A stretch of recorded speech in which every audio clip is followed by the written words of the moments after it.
하나님 말씀은 사무엘하 구약 21장, 구약 성경 사무엘 21장 1절에서 14절까지를 교독합니다. 499페이지. 다윗의 시대에 연분연 3년 기근이 있으므로 다윗이 여호와 앞에 간구하며 여호와께서 가라사대 이는 사울과 피를 흘린 그 집을 인함이니 저가 기브온 사람을 죽였음이니라 하시니라. 기브온 사람은 이스라엘 족속이 아니요 아모리 사람 중에서 남은 자라. 이스라엘 족속들이 전에 저희에게 맹세하였거늘 사울이 이스라엘과 유다 족속을 위하여 열심히 있으므로 저희 위기를 꾀하였더라. 이에 왕이 기브온 사람을 불러 물으니라. 다윗이 저에게 묻되 내가 너희를 위하여 어떻게 하랴? 내가 어떻게 속죄하여야 너희가 여호와의 기업을 위하여 복을 빌겠느냐? 기브온 사람이 대답하되 사울과 그 집과 우리 사이의 일은 은근히 있지 아니하오나 이스라엘 가운데서 사람을 죽이는 일은 우리에게 있지 아니하이다. 왕이 가로되 너희의 말하는 대로 시행하리라. 저희가 왕께 고하되 우리를 학살하였고 또 우리를 멸하여 이스라엘 경내에 머물지 못하게 하려고 모해한 사람의 자손을 내어 주소서. 여호와의 대신 사울의 공을 기부하여서 우리가 저희를 여호와 앞에서 목매어 달리나이다. 왕이 가로되 내가 내어 주리라 하니라. 그러나 다윗과 사울의 아들 요나단 사이에 서로 여호와를 가리켜 맹세한 것이 있으므로 왕이 사울의 손자 요나단의 아들 무비보셋은 아끼고 이에 아야의 딸 미스바에게서 난 자 곧 사울의 두 아들 알모나와 무비보셋과 사울의 딸 메랍에게서 난 자 곧 무홀락 사람 자실레의 아들이의 다섯 아들 잡고 저희를 기브온 사람의 손에 붙이니 기브온 사람이 저희를 산 위에서 여호와 앞에 목매어 달매 저희 7사람이 함께 죽으니 죽은 때는 곡식배는 처음 날 곧 보리배기 시작하는 때더라. 아야의 딸 미스바가 굵은 배를 가져다가 자기를 위하여 반석 위에 펴고 곡식배기 시작할 때부터 하늘에서 비가 시체에 쏟아지기까지 그 시체의 낮에는 공중의 새가 앉지 못하게 하고 밤에는 들짐승이 범하지 못하게 한지라. 이에 아야의 딸 사울의 첩 리스바에 행한 일이 다윗에게 들리매 다윗이 가서 사울의 뼈와 그 아들 요나단의 뼈를 길르앗 야베스 사람에게서 취하니 이는 전에 블레셋 사람이 사울을 길보아에서 죽여 벳산 거리에 메어한 것을 저희가 가만히 가져온 것이다. 다윗이 그곳에서 사울의 뼈와 그 아들 요나단의 뼈를 가지고 올라오매 사람들이 그 달려 죽은 자들의 뼈를 거두어다가 사울과 그 아들 요나단의 뼈와 함께 베냐민 땅 셀라에서 그 아비 기스의 묘에 장사하되 모두 왕의 명대로 쫓아 행하니라. 그 후에야 하나님이 그 땅을 위하여 기도를 들으시니라. 아멘. 우리가 살다 보면은 형통하지 못한 때가 있습니다. 특히 개인도 그러고 한 나라에게서도 또 그렇습니다. 이렇게 흉흉한 인심이 만들어지고 또 안정이 되지 못하는 태평성대가 이루어지지 않으면은 사람들은 반드시 자기의 소위를 자기의 행위를 되돌아보는 본능적인 감각이 있어요. 그래서 전도서 3장 11절에 보면은 사람은 영혼을 사모하는 마음을 주셨다. 그렇게 표현이 되어 있습니다. 이건 우리 영적인 존재라는 거예요. 우리 모두는 자 여기에 오늘 본문의 내용을 보면은 다윗이 임금이 됐는데 그게 해마다 이어서 연분연 3년 동안을 굉장한 가뭄이 들었던 거예요. 그럼 이럴 때 우리 그 조상들도 보면은 기후제다 하는 것을 지냈어요. 임금이 그 단에 가서 이제 석고대자 하는 마음으로 하나님 앞에 간절히 구해던 그런 일들이 있었습니다. 이와 마찬가지로 다윗이 한 나라의 통치자가 되어서 백성이 먹고 사는데 힘들면은 반드시 왕의 치적이나 왕의 그 행동의 결과다. 이렇게 백성이 원망하기 또 시작하는 거예요. 나라가요 바로 서지 않으면은 모든 책임이 왕에게 있어요. 통치자에게 있다. 통치자가 덕이 없어서 부족해서 그렇다.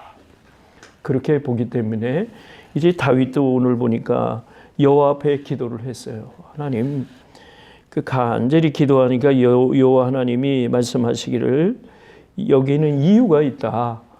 이제 사울과 피를 흘린 그 집을 인함이니 저가 기부한 사람을 고살했다. 이 고살했다는 말은 뭐라고 했냐면은 고의로 죽였다는 거예요.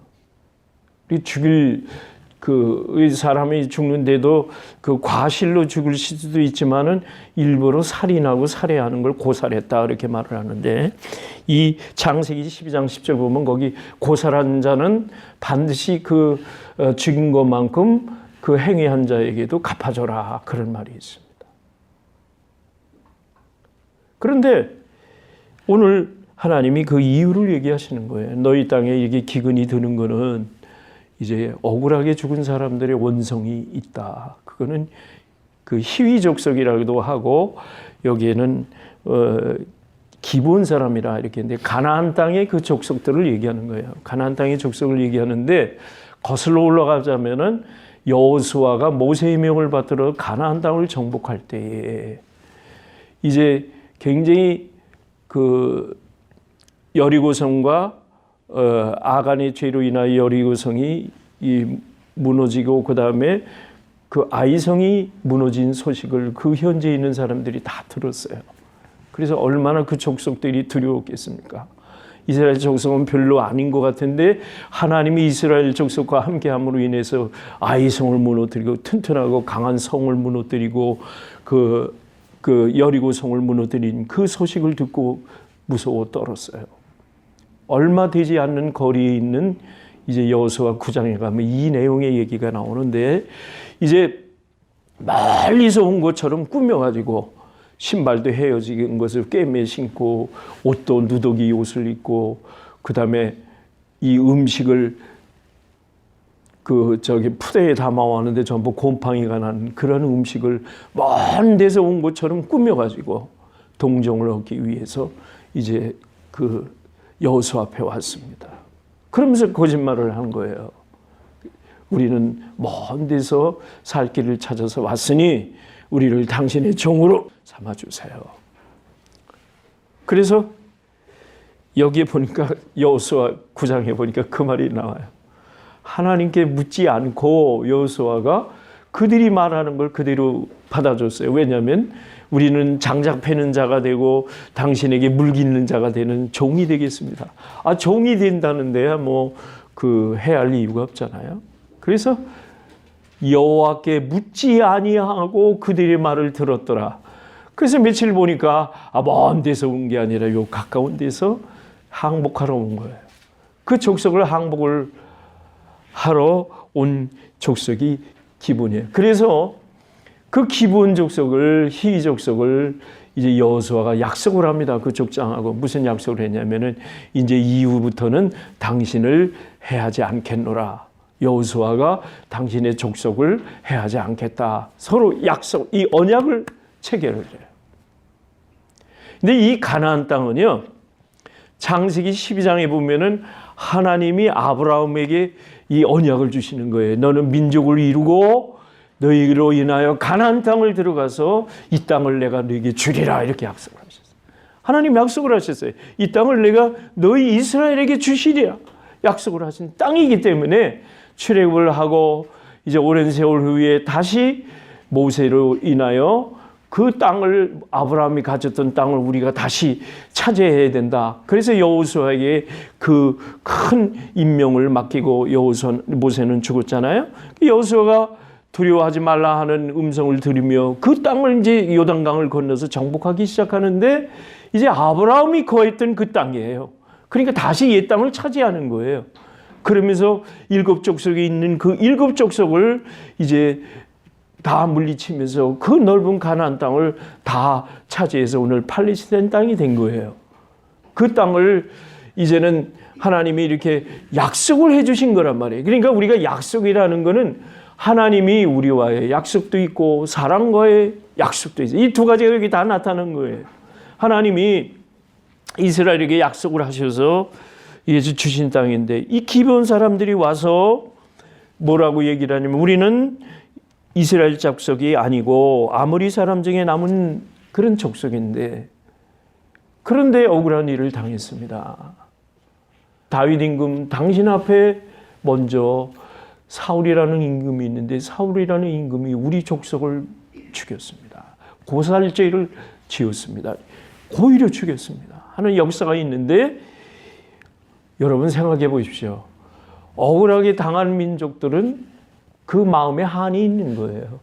근데 하나님은 놀랍게도 사람들을 사랑하시는데 누구에게 한이 붙이면은요, 그 한이 풀기 전까지는 하나님을 깨닫게 해주시는 거예요. 그래서 누가복음 17장에 보면은 제자들이 예수님이 뭐라고 그러시냐면은 너희에게 다가오는 자를 물리치지 마라. 만일에 너희들에게 힘들게 했는데 그가 회개하면 용서해줘라. 깨닫지 못하면 깨닫게 해줘라. 그것이 사랑하는 거다. 예수님이 17장에서 그렇게 얘기하셨어요. 그와 같이 사람과 사람 사이에는 이런 관계가 있는 겁니다. 관계가 있는데 그래서 다윗이 이야기를 듣고 하나님께 물었습니다. 이걸 어떻게 해결을 해야 되겠습니까?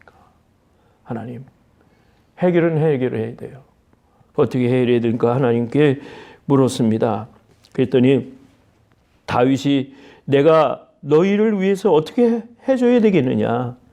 너희가 여호와의 기업을 위하여 복을 빌겠느냐? 한이 맺혔는데 이 한을 풀기 전에는 되겠습니까? 인과응보라는 말이 있어요. 어떤 일이 있으면 반드시 그 결과가 있는 거예요.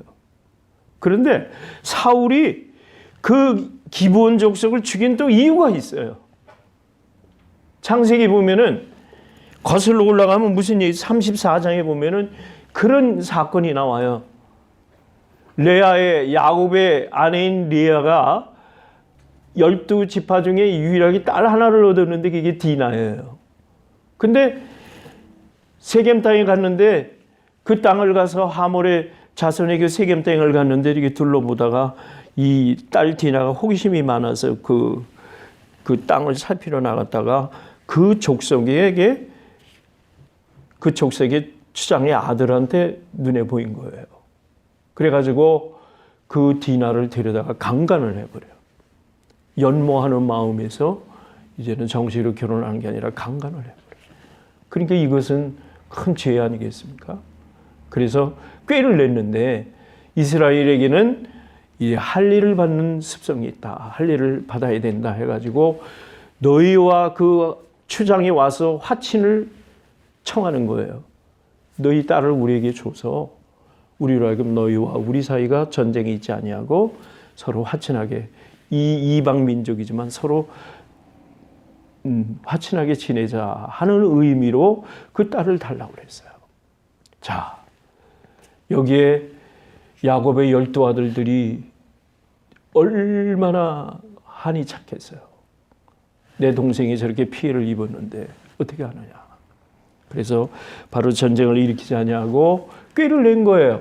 그래서 우리는 할례를 받지 아니하면 너희하고 화친해 줄 수가 없다. 그러니까 화친해 주려면 너희가 할례를 받아야 된다. 그 추장이 남정네들을 전부 할례를 받게 한 거예요. 근데 얼마나 아프겠어요.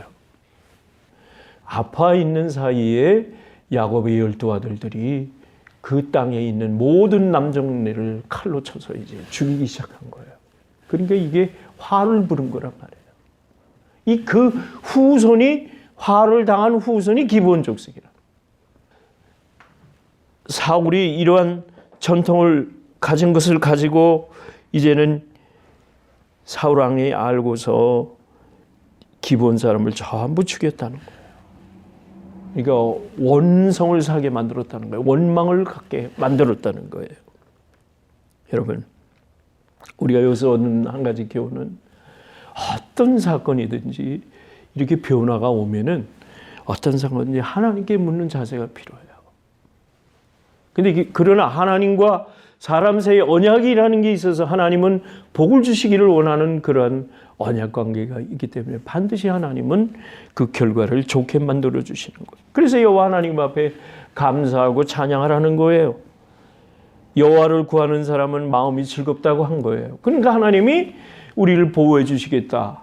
예수님을 이 땅에 보내셔서 예수로 하여금 우리를 구원받는 백성이 되게 하셨으니 우리는 영생의 축복을 받는 거란 말이에요. 근데 여기에 하나님께 물어야 되는데 급한 마음의 여호수아가 하나님께 묻지 않고 그 땅에 이제는 그 죄를 저질렀던 거예요. 또 사울도 역시 또한 그랬어요. 그래서 로마 12장에 보니까 우리가 영적인 예배를 이루고 영적인 삶이 되려면 변화를 가져라, 변화를 이루라 하는데 하나님의 뜻을 잘 살피고 행동을 했어야, 신중하게 행동을 했어야 되는 일인 겁니다. 사울 왕이 기브온 사람을 죽인 것을 보고 이스라엘의 보호를 받게 해야 할 언약을 이제 이루게 되는 거예요. 그래서 다윗이 이렇게 하는 거예요. 기브온 사람이 4절 보니까 사울과 그 집과 우리 사이의 일은 물질에 있지 않다, 은금에 있지 않고 사람 죽이는 일은 이제 우리에게 있지 않습니다. 이스라엘 가운데 사람 죽이는 일은 우리에게 있지 않으니까 이제 우리는 이 원수를 갚아야 되겠습니다. 그 이스라엘 경내에 머물지 못하게 하려고 한 음해한 사람의 자손 7을 내어 주십시오. 우리가 대신에 사울의 그 안갚음을 하겠습니다. 해가지고 기브야에서 우리가 저희를 여호와 앞에서 목매어 달겠습니다. 이때 다윗 임금이 허락을 한 거예요. 허락을 했어요. 응징을 하는 것을 허락을 했기 때문에 자, 왜 여기 사울 왕이 언약을 파괴했느냐면은 하나님은 질투하시는 하나님이에요. 여호와의 이름을 높여야 되는데 사울은 왕이 되고 난 후에 여호와 하나님의 영광보다는 이스라엘과 자기 유다 백성을 위해서 명예를 더 중시했던 거예요. 그러니까 더 나가도 안 되는 거예요. 하나님의 뜻을 밝혀서 하나님 뜻 가운데서 통치를 해야 되는데 너무 오버했던 거예요. 그러니까 사울 왕이 하나님께서 그를 쳐서 다윗이 임금이 되게 하셨고 그것을 하나님은 여호와를 모독하는 행위로 하나님은 결론을 보신 거예요. 여호와 하나님이 이 죄에 대해서 물으시고 기근의 징계를 내리신 겁니다. 그래서 찾아보았더니 이런 원인이구나. 하나님의 우선주의를 해서 회개하고 기본 사람들이 죄를 갚아줘야 되니까 안갚음을 해줘야 되니까 이제 사울의 족속 중에 사울의 자손 중에 7사람을 선택을 하게 됩니다. 알모니와 무비보셋과 사울의 딸 메라백에서 난 무홀라 사람 바실레의 아들 아드리엘 5 아들을 잡고 이 사람을 리스바라고 하는 것은 사울의 첩이거든요. 이들이 다윗이 이들의 안갚음을 위해서 7사람을 내어줘서 기본 사람들이 목매어 달게 했습니다. 죽었습니다. 그런데 이때 리스바라고 하는 그 죽은 사람들의 어머니가 이제 바위에 펼쳐놓고 그 시신을 놓고 지켜줍니다. 모성애를 얘기하는 거예요. 엄마의 마음으로 이 시신을 어찌할 수 없어서 낮에는 공중에 새가 앉지 못하게 하고 밤에는 들짐승이 범하지 못하게 했다.